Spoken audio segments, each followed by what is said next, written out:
Hello అందరికీ welcome back to my channel.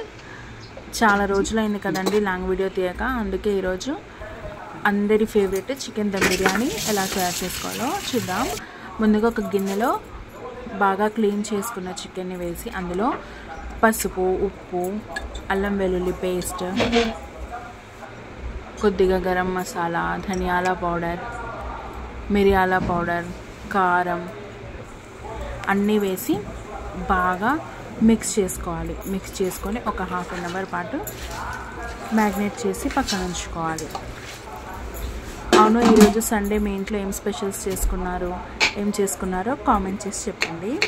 అలాగే onions fry చేసుకోవడానికి ఒక పెద్ద సైజు ఆనియన్స్ అయితే ఒక 4, మీడియం సైజ్ అయితే ఒక 5 తీసుకొని ఆయిల్లో డీప్ ఫ్రై చేసుకోవాలి. గోల్డెన్ బ్రౌన్ కలర్ వచ్చేంత వరకు ఫ్రై చేసుకుంటే సరిపోతుంది.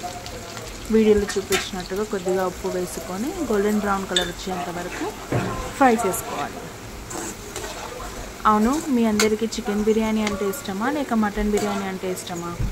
నాకైతే ఎప్పుడైనా కూడా చికెన్ బిర్యానీ అండి, నాకు మటన్ బిర్యానీ అంతగా నచ్చదు.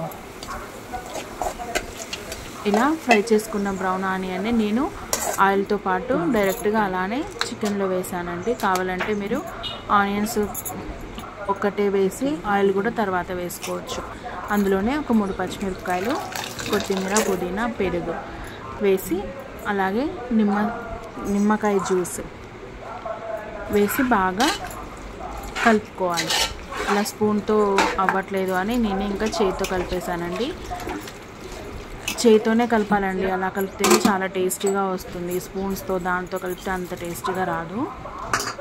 తర్వాత రైస్ని ఉడికించుకోవడానికి ఒక గిన్నెలో సగం గిన్నె వరకు వాటర్ తీసుకోండి.